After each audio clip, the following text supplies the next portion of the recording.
What do you want in life? What's my purpose in life? Why am I here? What do I love? What am I passionate about? How many people can genuinely answer, this is my purpose in life? Very, very few people. Once you're clear with your purpose, you know what to concentrate on, and you know what to direct your finite amount of energy towards. If you're conditioned, it's because you have allowed yourself to become that. And if we conditioned ourselves to believe certain kinds of things, and one of the things that we kind of believe and hang on to and live with is this whole idea that all of the things that happened to me in my past are what are keeping me from doing what I'd like to do today. So we hang on to these things and we fill ourselves with blame. You have some options. Here you are exploring the variety of your environment and coming into alignment with who you really are, and then allowing all of that to flow through you too. So in every moment in time, you have the option of focusing in a way that increases and enhances your alignment and your joy, which causes you to resonate with everything you put into your vortex, or something else. There really are not so many other choices, are there? You can focus on a problem. You cannot have enough money and feel bad because you are attached to the money. Or you can not have enough money and feel good as you're anticipating more coming. But the consequence or the circumstance of the money does not need to dictate to you how you feel. That is the problem with getting attached to something that you can't control, is that it leaves you like a puppet with no strings. It's about not putting your attachment in all the wrong places, not putting it in what is temporary, but putting it in what is steady. And then in that steady attachment or alignment, then you can just flow it to whatever is currently in your now, flowing through your experience. You can't give away what you don't have. People who are not good at giving away love can't give away love because they don't have it to give away. If I want to give you a dozen oranges, I can't give you those dozen oranges unless I go out and pick up 12 oranges someplace. Otherwise, all it is just empty rhetoric. And the same thing is true of virtually everything in your life. You can't give away love for others if you don't have love in here to give away. If what you have in here is contempt, if what you have in here is anger, if what you have in here is fear, then these are the things you're going to be giving away in your life. Every one of you are drawing a picture with your life. You're the artist. Your hands and your feet are the paintbrushes. And the choices and decisions you're making right now are the paint strokes. You can paint whatever picture you want to paint. You can become whatever you want to become. But your choices and decisions that you're making right now matter. You got to have the grit and the tenacity to push forward and give it a little bit more than what you have right now.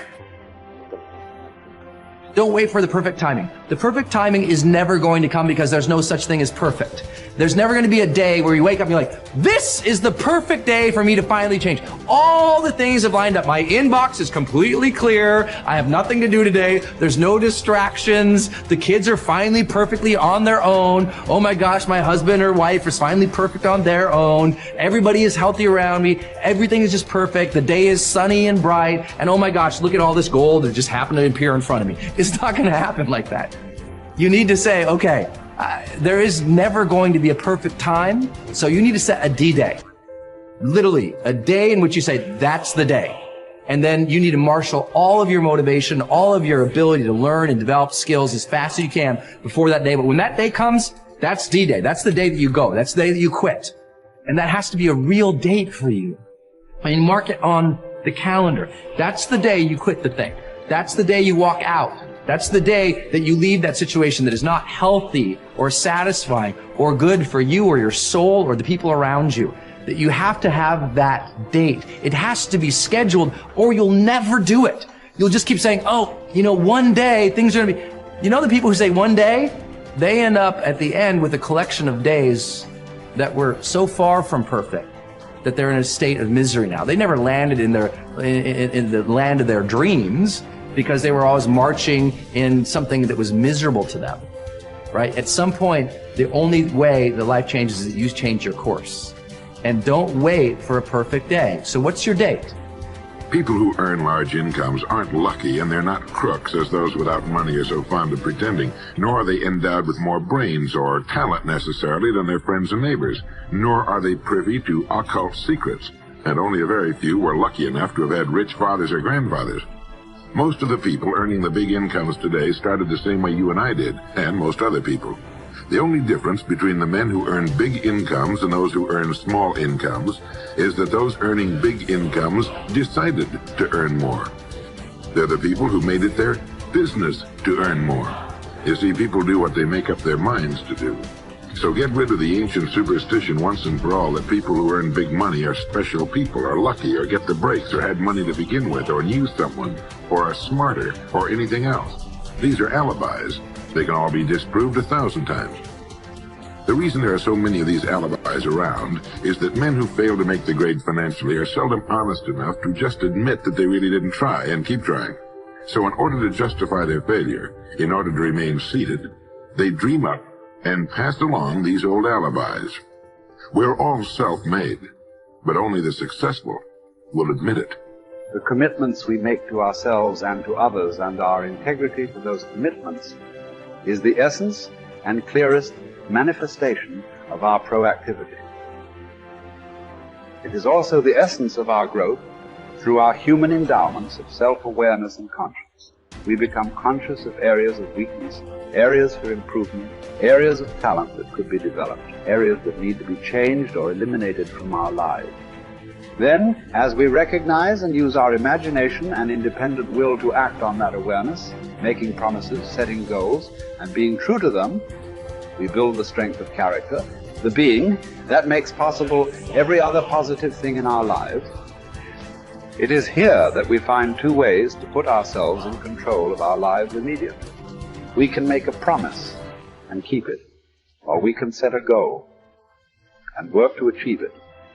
As we make and keep commitments, even small commitments, we begin to establish an inner integrity that gives us the awareness of self-control and the courage and strength to accept more of the responsibility for our own lives. By making and keeping promises to ourselves and others, little by little our honor becomes greater than our mood. The power to make and keep commitments to ourselves is the essence of developing the basic habits of effectiveness. Knowledge, skill, and desire are all within our control. We can work on any one to improve the balance of the three. As the area of intersection becomes larger, we more deeply internalize the principles upon which the habits are based and create the strength of character to move us in a balanced way toward increasing effectiveness in our lives. Get stronger. You can develop the muscle. You can develop the courage muscle.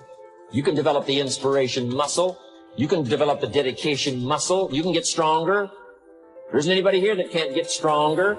Next time we see you, may not even recognize you. How strong you're going to be able to become in language, in style, in personality, the ability to cope, the ability to handle with anything that happens, no matter what happens. And the third one is get better. We can all get better. I've gotten better. First talk I gave, I stood up, my mind sat back down. But here's the secret to my success. I stood up and did it again. Stood up and I did it again. And I did it again, and I did it again all those many years ago. I did it when I was scared, and I did it when I didn't want to, and I did it when I was ill. And I did it when it didn't work well, and I did it when they didn't appreciate it, and I didn't a lot of times when I didn't know much what I was doing. I just did it anyway. And now all these years later, I'm asked to walk on this stage. Greatest introduction I've ever had, greatest response and welcome I've ever had, the greatest opportunity I've ever had to touch this many lives with a mixture of word, heart, and soul. I got better. I got better day by day and week by week and month by month. And I'm asking you to do the same thing until you can develop a long arm and a long reach. Until you can develop influence that won't quit. Touch people next year you couldn't touch this year. Touch people now you couldn't touch before. Conduct a meeting now you couldn't conduct before. Heart and soul now mixed in there that wasn't there, missing before. I'm asking all of you to get better, in spite of the winters, in spite of the downturn. The money downturn, the social downturn, the personal downturn, whatever it is. Just get stronger. Get better. The key is not to wish for a better winter. Key is to wish for more strength, more wisdom, more courage, get better, get wiser, get stronger.